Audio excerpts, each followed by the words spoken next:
Welcome to Good News and Chill. Positive news to relax or fall asleep, because a lot of things suck, but not everything. Our first story is from Channel 5 News out of St. Louis. Leah Lee Pulliam started with a garden in her backyard. Now she is transforming vacant lots into a shared space for growth, healing, and access to healthy food. A local grower who transformed her backyard into a hub for fresh food and agricultural education is taking a major step forward, adding new land to expand her mission of feeding and teaching her community. Leah, the founder of Growing Food, Growing People, recently closed on 4 parcels of land in the West End neighborhood of St. Louis. The space, totaling just over 11,000 square feet, sits right around the corner from where her movement began, her own backyard. "We've outgrown the space we were in," Pulliam said, "and capacity was limited. So now we get to do the work that needs to be done in this community." She said the land acquisition came together through a mix of community support, grant funding, and coordination with the St. Louis Land Reutilization Authority. As she walked the new lots at the corner of Hodiamont and Suburban Avenues, Pulliam shared her early vision for what's to come. A pavilion, of course, more water access, and a tiny house. For the past 5 years, Pulliam's organization has provided fresh produce to neighbors at no cost, taught women the basics of gardening, and created summer camp experiences for kids rooted in agriculture. Since 2020, she said, I would say we've served well over 500 people. But Pulliam's mission stretches beyond food. It's about relationships, empowerment, and resilience. We're building relationships, she said, and connecting through the soil and healthy food. In a city where more than 15,000 vacant lots sit idle, and nearly 1 in 3 children face food insecurity, and those with the least access to nutritious food see the highest rates in chronic illness. Pulliam's work has become a vital community resource, Sarah Banura with Food City STL partnered with Pulliam on securing funding over the years and sees efforts like this as central to solving hunger in the region. Food City STL, an initiative of the Serving Our Communities Foundation, aims to create a more inclusive and sustainable food ecosystem in the St. Louis area. It supports various stakeholders in the food system, including local food entrepreneurs, farmers, and policy organizers. Hunger and food access is looked at like a personal failure, but food is a human right, Banura said. The solution is simple. Heal the soil, plant a seed, grow it, harvest it, and share it. Pulliam is already seeing the impact of that solution in action. Teenagers you couldn't peel away from their phones are now managing chickens and serving food they harvested, she said. Pulliam said this space belongs to everyone who will touch it. It's not just growing food, growing people. It's ours. This will be our growing space.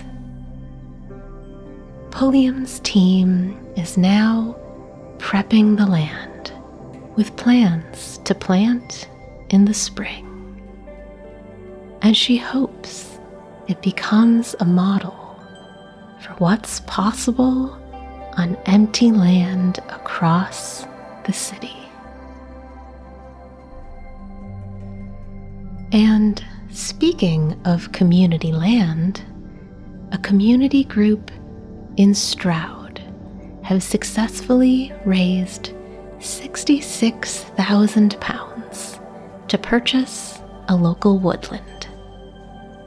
The Community Benefit Society, Stroud Woodland, are now in the process of purchasing Slade wood with the hope of protecting it for future generations.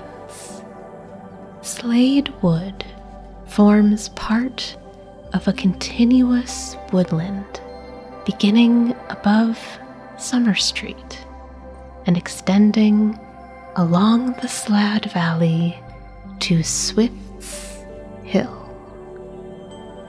Co-director of Stroud Woodland, Ben Spencer, describes the wood as a little pocket of woodland, which is really treasured. The Stroud Woodland Community Benefit Society was set up in 2010 to purchase Folly Wood just north of Stroud. What people really enjoy is having the opportunity to spend time in the space on their own or with their family, said Mr. Spencer. This week, the group announced it had raised the necessary £66,000 to buy Slade wood, a steep 3-acre piece of woodland on the edge of Slade Valley on the outskirts of Stroud. Because it's tucked away, it's a bit of a hidden gem, Mr. Spencer said. Members of the public who bought shares to fund the purchase will get no financial return. Mr. Spencer insists the benefit is social and environmental. It's for people taking some time out.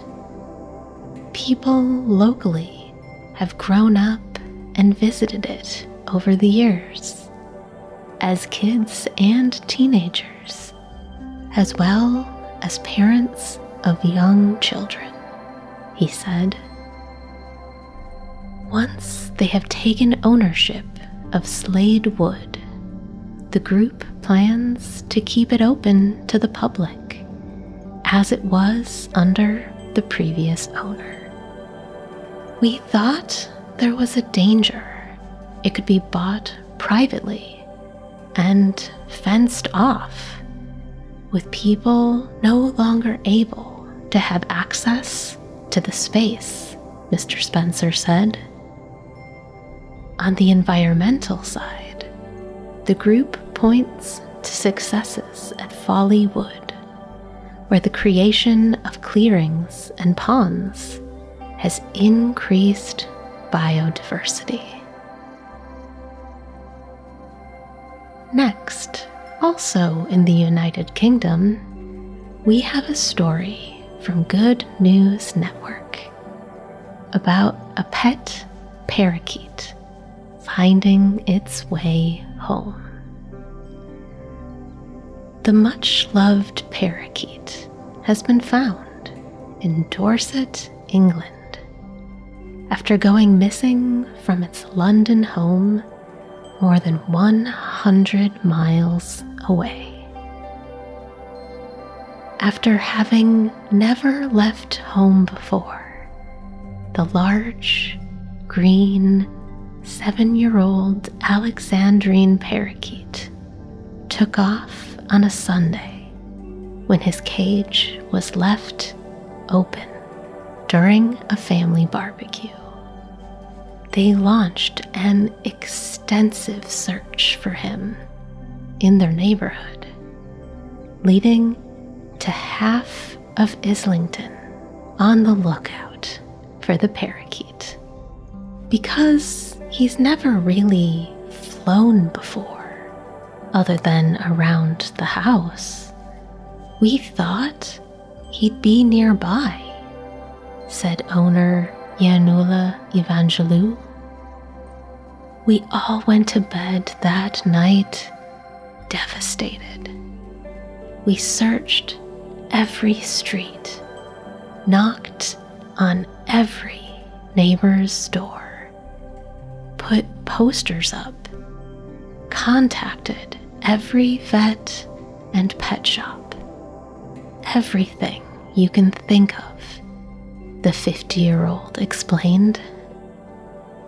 They had no luck until weeks later, when they received a call from the animal charity Wildlife in Need on the south coast of England, near Bournemouth, saying they'd found a parakeet that looked similar to theirs. The charity was quite doubtful that it was the right bird, even after the number on Rombi's ankle tag was matched, because they'd never heard anything like it happening before.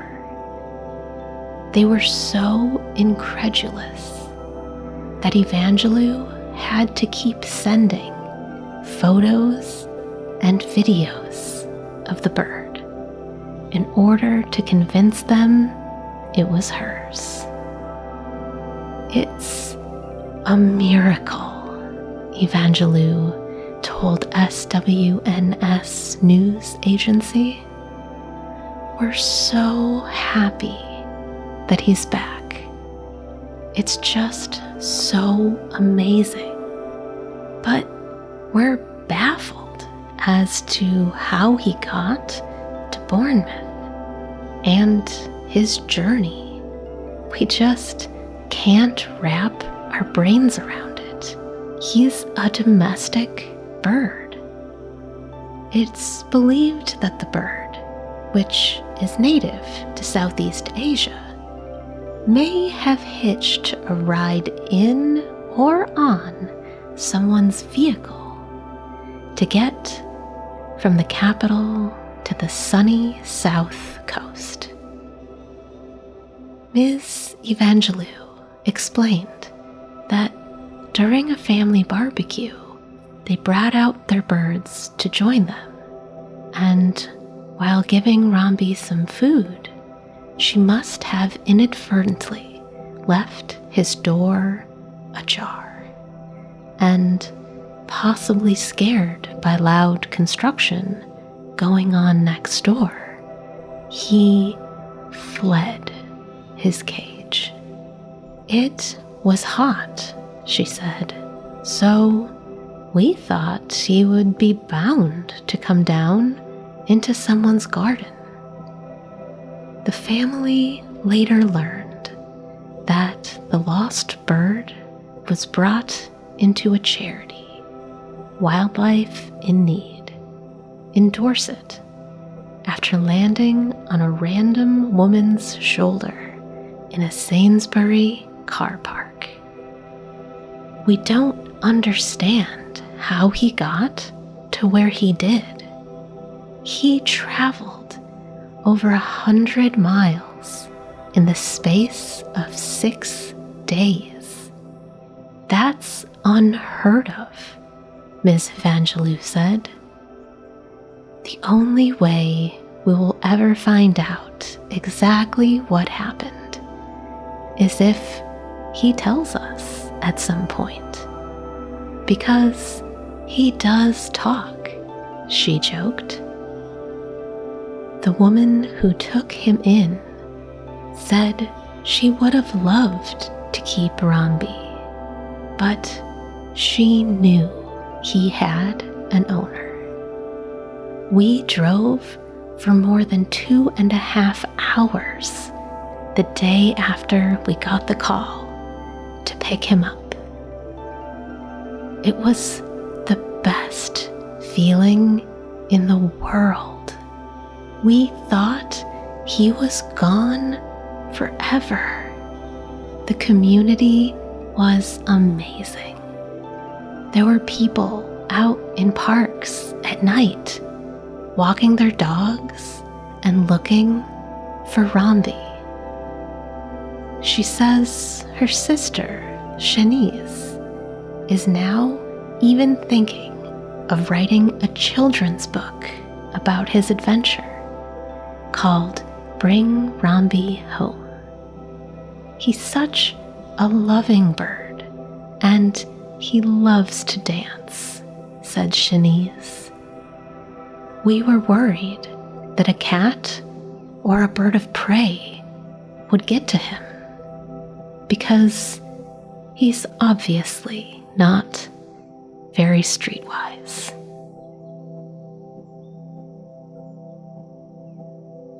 Next, physical limitations were off limits for a blessed and windy day in Sacramento, California. Dozens of people with various disabilities came down to the Lake Washington Sailing Club to experience the weightlessness of the water. They used boats that were specifically designed not to tip over, and special rigging for the sails was on hand for those with hands to take control of their surroundings in a unique and new way. The event was put on by the Challenged Athletes Foundation, or CAF, which ensured every participant was accompanied by a sailing pro. We have people that sail with no upper arm or leg movement, sail with a control, a motor control, like a wheelchair that they hook onto their chin, said Jim Tweet, a member of the sailing club who partook in the day's events. A polio survivor named Diane was one of over a dozen who experienced sailing for the first time. Her attitude was straightforward. Bring it on. Anything that challenges me to go beyond my comfort zone is why I'm here, she told CBS News Sacramento. She found that just being on the water and feeling the ability to move around was exciting. Finally, from UC San Francisco, 2 cancer drugs may have what it takes to beat Alzheimer's. Scientists at UC San Francisco and the Gladstone Institute have identified cancer drugs that promise to reverse the changes that occur in the brain during Alzheimer's, potentially slowing or even reversing its symptoms. The study first analyzed how Alzheimer's disease alters gene expression, the activity of genes in a cell, in single cells in the human brain. Then, researchers looked for existing drugs that were already approved by the Food and Drug Administration and cause the opposite changes to gene expression. They were specifically looking for drugs that would reverse the gene expression changes in neurons and other types of brain cells called glia, all of which are damaged or altered in Alzheimer's disease. Next, the researchers analyzed millions of electronic medical records to show that patients who took some of these drugs as part of their treatment for other conditions were less likely to get Alzheimer's. When they tested a combination of the top 2 drugs, both of which are cancer medications, in a mouse model of Alzheimer's, it reduced brain degeneration in the mice and even restored their ability to remember. Alzheimer's disease comes with complex changes to the brain, which has made it tough to study and treat. But our computational tools opened up the possibility of tackling the complexity directly, said Marina Sirota, PhD, a professor of pediatrics and a co-senior author of the paper. We're excited that our computational approach led to a potential combination therapy for Alzheimer's based on existing FDA approved medications.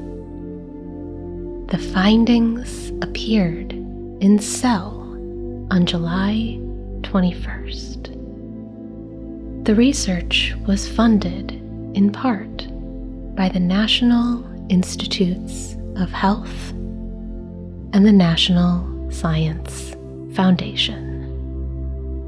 2 FDA-approved cancer drugs identified by UCSF scientists, letrozole and irinotecan, did little to reduce the level of tau clumps in the brain when given individually. The combination of letrozole and irinotecan, however, reduced the amount of these clumps and also improved learning and memory.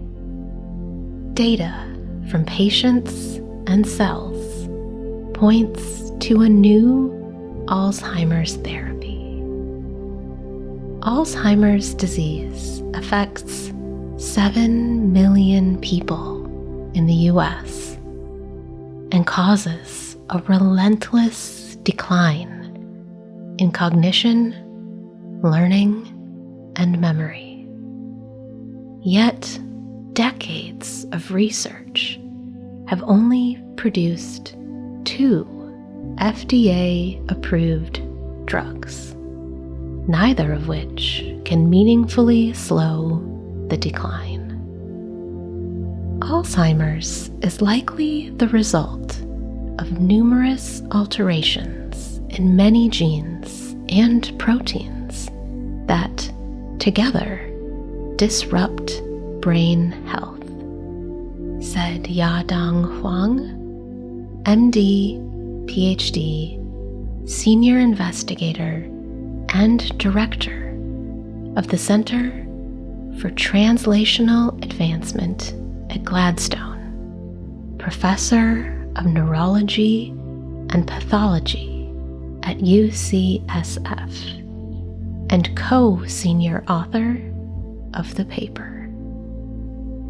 This makes it very challenging for drug development, which traditionally produces one drug for a single gene or protein that drives a disease.